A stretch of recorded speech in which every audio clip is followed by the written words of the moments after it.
Everyone, कैसे हैं आप सब। मैं सपना स्वागत करती हूं आपका हमारे अपने यूट्यूब चैनल सपना स्टडी एकेडमी में।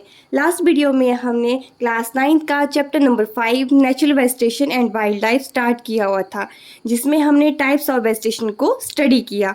आज उसे कंटिन्यू करते हुए हम 4 टाइप ऑफ वेजिटेशन पढ़ेंगे, that is mountain and forest. Mountain forest means mountain में पाए जाने वाले फॉरेस्ट। जो भी वेजिटेशन पहाड़ों में होता है उसे हम कहते हैं माउंटेन फॉरेस्ट। नॉर्मल लैंड से हम जितनी हाइट पे जाते हैं तो टेम्परेचर क्या हो जाएगा, लो टेम्परेचर हो जाएगा। तो हाई एल्टीट्यूड की वजह से जो वहाँ का वेजिटेशन है वो भी क्या होगा, चेंज होगा। यहाँ पे कुछ और तरह का वेजिटेशन होगा, यहाँ पे थोड़ा चेंज आएगा, और जैसे हम बिल्कुल हाइट पे पहुँचते हैं वहाँ का वेजिटेशन भी अलग होगा। On the basis of height vegetation को आगे 3 पार्ट्स में डिवाइड किया हुआ है। फर्स्ट है wet temperate forest, second is temperate forest and third है एल्पाइन वेजिटेशन। ठीक है, जो वेट टेम्परेट फॉरेस्ट होते हैं कितनी हाइट पे मिलते हैं, 1000 to 2000 मीटर। इट मीन्स कहाँ पे मिलते हैं, लो हिल्स में मिलते हैं, लाइक शिवालिक। इसमें किस तरह के ट्रीज होते हैं, ओक ट्री, चेस्टनट्स, और इनके जो पत्ते होते हैं एकदम ब्रॉड इनका लीफ रहता है। सेकेंड टाइप है टेम्परेट फॉरेस्ट, इनका हाइट होती है 1500 मीटर टू 3000 मीटर। कौन कौन से ट्रीज आते हैं, पाइन, देवदार, ये जितने भी कोन शेप में रहते हैं, ये सब किनकी शेप होती है, कोन शेप में ये रहते हैं। और जो आपके कहाँ कहाँ पाए जाते हैं, सदर्न स्लोप्स ऑफ हिमालय में, high altitude of south India और नॉर्थ ईस्टर्न पार्ट में ये इस तरह के पेड़ पाए जाते हैं। थर्ड टाइप है एल्पाइन वेजिटेशन, इनका कितना एल्टीट्यूड है, 3600 मीटर। जो आपके टेम्परेट फॉरेस्ट है और जो ग्रास लैंड है इसमें पाए जाते हैं। इन दोनों से मिलके ही बेसिकली क्या बनता है, एल्पाइन वेजिटेशन बनता है। ठीक है, इनमें आपके ट्रीज रहते हैं सिल्वर फिर, पाइन, जूनिपर। ठीक है, और कहाँ पाए जाते हैं ये, जैसे आपका बिल्कुल हाइट पे है आपके, तो वहाँ पे क्या गिरी होती है, बर्फ गिरी होती है। ठीक है, तो जितना ज़्यादा एल्टीट्यूड होता है, अभी वहाँ पे क्या होगा, जितनी ज़्यादा हाइट होती जाती है तो उस वजह से जो बर्फ का जहाँ पे एरिया होता है, तो विंटर्स में क्या होता है, ये हमें पेड़ दिखते ही नहीं है, और समर में क्या होगा, जो बर्फ है वो पिघल के फिर से हमें पेड़ विजिबल हो पाते हैं। एनिमल्स की बात की जाए तो इसमें एनिमल्स मिलते हैं snow leopard, wild sheep, yak, red panda, squirrels, goat with thick hair. क्योंकि यहाँ पे अगर आपके जो गोट हैं, जो शीप है, उनके कैसे हेयर होने चाहिए, थिक होने चाहिए, क्योंकि इतनी ज़्यादा ठंड में तभी अगर इनके ज़्यादा हेयर है इनकी बॉडी पे तभी ये सर्वाइव कर सकती हैं। Last type of forest is mangrove forest. ये कहाँ पाए जाते हैं, जो भी आपका समुद्र के साथ वाला एरिया है, जो कोस्टल एरिया है, उसके पास आपको मैंग्रोव देखने को मिलते हैं। इस वजह से अगर कोस्टल एरिया में सर्वाइव करते हैं तो इट मीन्स ये किस में सर्वाइव कर सकते हैं, जो सेलाइन वाटर है, इट मीन्स जो आपका नमकीन पानी होता है उसमें भी सर्वाइव कर सकते हैं। जैसा कि आप लोग जानते हैं, जितने भी प्लांट्स होते हैं, एनिमल्स होते हैं, खुद को किसी एनवायरनमेंट में अडेप्ट करने के लिए बहुत सी अपनी कंडीशंस को चेंज करते हैं। जैसे आप यहाँ पे देखेंगे तो ये जो प्लांट्स हैं इनकी रूट्स कैसी दी हुई हैं, एक दूसरे से बंधी हुई हैं।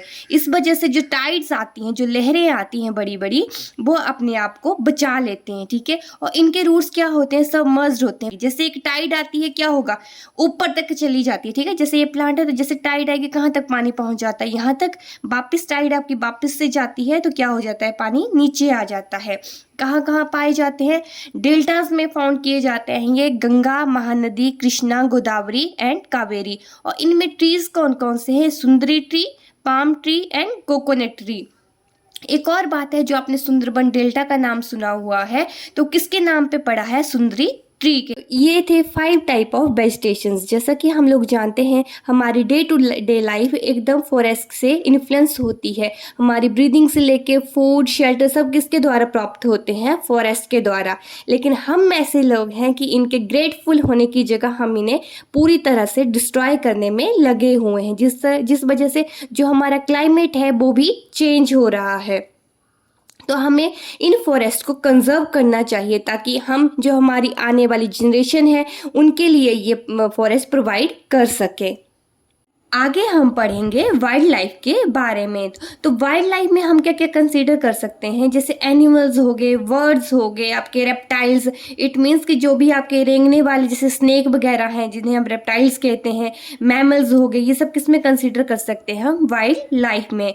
सबसे पहले अगर अब हम एनिमल्स की बात करें तो हमारा नेशनल एनिमल है लायन, शेर हमारा राष्ट्रीय पशु है, ठीक है। जो गुजरात में आपका गिर फॉरेस्ट है वहाँ पे आपको एशियाटिक लायन दिखने को मिलेगा।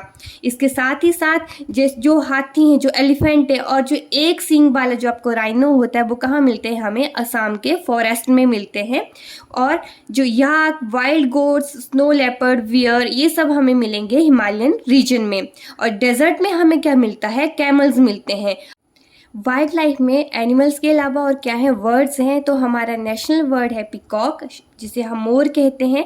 इसके साथ पैरेट्स, पिजन, गीज, डक्स, ये किसके अंडर आते हैं, वाइल्ड लाइफ के अंडर आते हैं। तो जो वर्ड है उनकी प्रोटेक्शन के लिए अलग अलग से वर्ड सेंचुरीज भी बनाई जाती हैं, ठीक है। उसकी वजह से जो वर्ड्स हैं उनके लिए एकदम से नेचुरल हैबिटेट प्रोवाइड किया जाता है। अगर स्नेक्स की बात की जाए तो हमारे इंडिया में बहुत तरह की स्पीसीज हमें देखने को मिलती हैं। फॉर एग्जांपल कोबरा, करैट, ये सब किसकी स्पीसीज है, स्नेक की।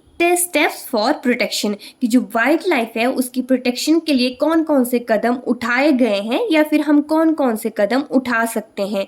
तो इसके लिए बहुत से नेशनल पार्क्स बने हैं, सेंचुरीज बनी हैं, और साथ ही प्रोजेक्ट टाइगर और प्रोजेक्ट एलिफेंट भी आपका जो ये स्टेप है ये लिया गया है गवर्नमेंट के द्वारा, ओके। और हम क्या कर सकते हैं, हमें रिफ्यूज करना चाहिए ऐसी चीज़ों को जो किससे बनी है, एनिमल पार्ट से बनी होती हैं, ठीक है। इस वजह से हम अपनी वाइल्ड लाइफ को कंजर्व करके रख सकते हैं। तो दोस्तों इसी के साथ ही हमारा ये chapter that is natural vegetation and wild life complete होता है। कल हम पढ़ेंगे last chapter that is population, और फिर हमारी ज्योग्राफी सीरीज भी कंप्लीट हो जाएगी। So thank you and please do like, share and subscribe to my YouTube channel. Thank you.